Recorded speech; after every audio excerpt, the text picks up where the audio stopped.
Nosso estudo de hoje está na carta aos Efésios, capítulo 6, versículo 1, que Paulo fala o seguinte: vós, filhos, sede obedientes a vossos pais no Senhor, porque isso é justo.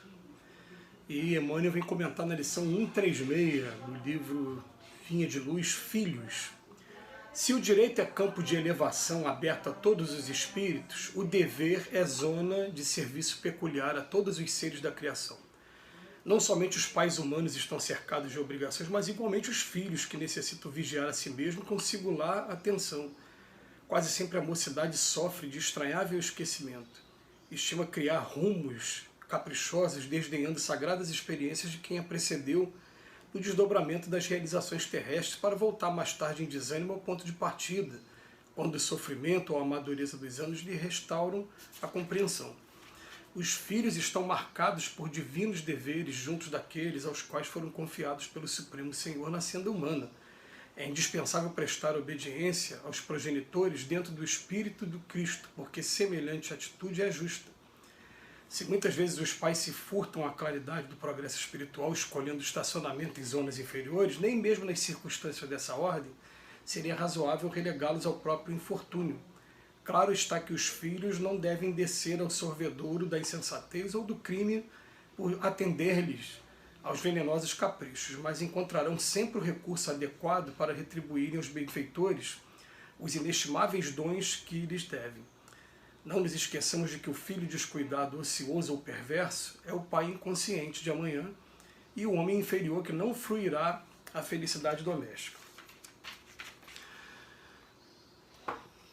Houve uma época em nossa casa que a gente estava estudando uma coisa chamada conquista espiritual. E a gente reuniu elementos de vários livros, de várias obras, que mostravam para a gente o seguinte: seja um excelente marido ou esposa e daqui para frente você vai estar conquistando excelentes também, companhia de excelentes pessoas para serem nossos futuros maridos ou esposas nas próximas encarnações.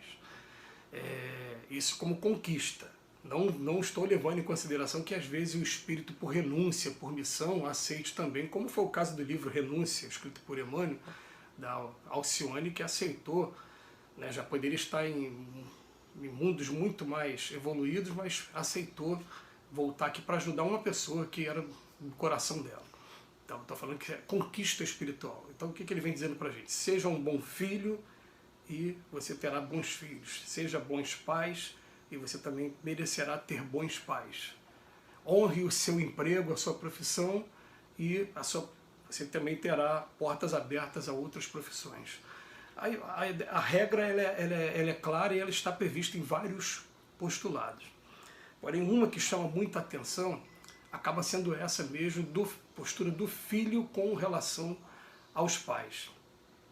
A gente vai levar em consideração que essa vida nossa, né, ela é bem interessante, porque conforme a gente vai envelhecendo, o corpo ele não responde mais ao cérebro. E certa vez eu fui perguntar, até mesmo para os espíritos, eu falei, por que a velhice ela é tão complicada, leva a gente a tantos problemas desse jeito? Ele falou, porque a resposta deles: porque para onde vocês não vão precisar do corpo, vocês vão precisar da mente. Então vocês vão aprendendo a se desacostumar, se desvencilhar do corpo aos poucos, para daqui a pouco viver num mundo que é puramente mental, que vai ser o mundo lá dos espíritos. Vocês não vão levar o corpo para lá. E o que acontece? Conforme a idade vai chegando, vai precisando de cuidados especiais, não tem jeito. Então, aqueles que têm essa oportunidade, né, que eu, por exemplo, nessa minha encarnação ainda não tive.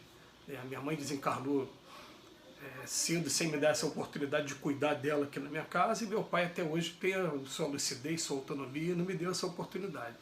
Mas aqueles que têm a oportunidade, que talvez ainda venha para mim, né, vamos aproveitar essa oportunidade de retribuir, né, tudo que eles fizeram com a gente, porque é uma coisa interessante, mas parece que os filhos só parecem dar valor aos pais quando eles passam pelas privações, pelas renúncias com relação à prova da paternidade e maternidade também. Eu estou querendo dizer o seguinte, que a partir do momento em que eu me lembro que quando minha primeira filha nasceu, e na primeira noite a gente foi preparar aquela chuquinha, e a chuquinha quebrou com a água muito quente, eu tive que sair de madrugada atrás de farmácia 24 horas para comprar uma outra.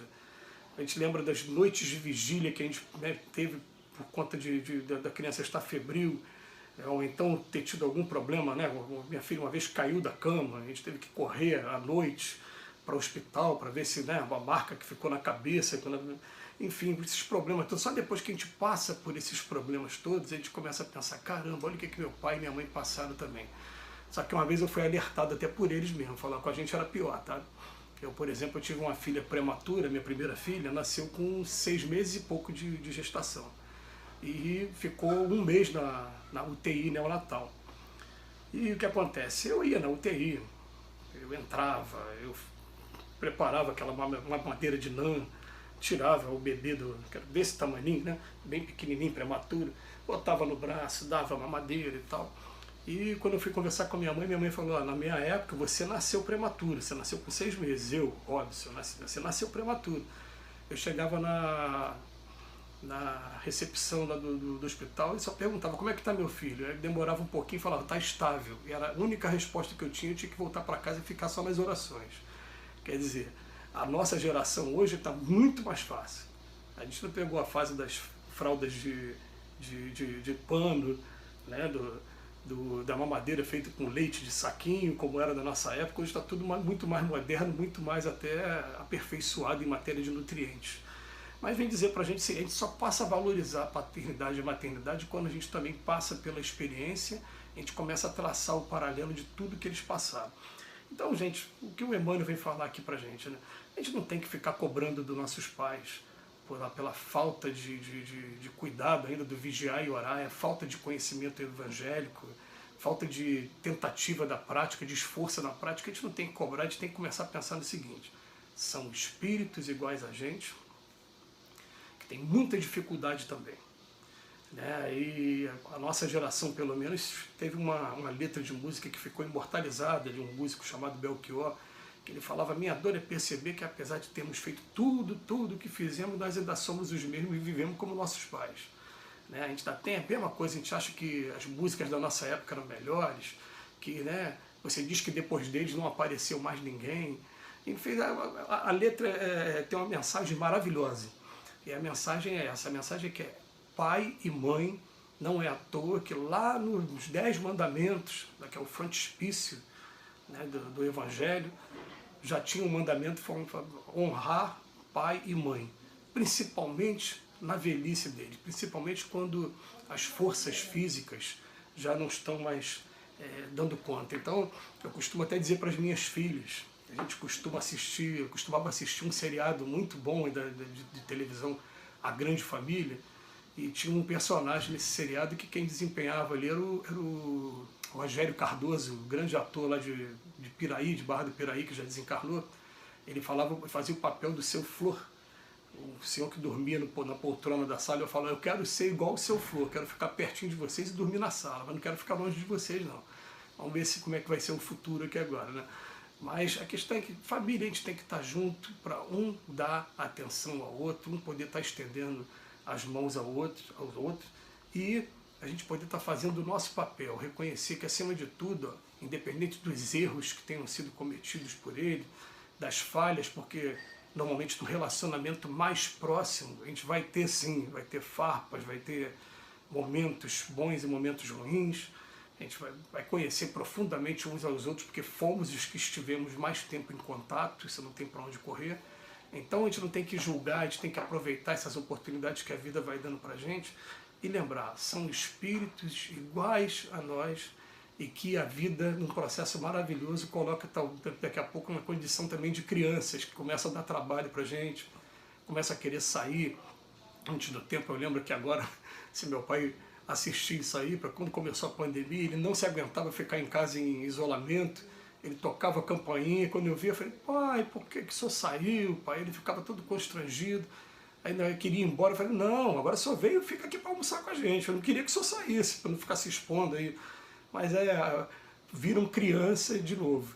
E a gente vai tendo essa troca, mas uma troca assim que, se a gente se esforçar um pouquinho, a gente está fazendo amigos para toda a eternidade, e a gratidão muito grande a Deus por ter tido eles como nossos pais.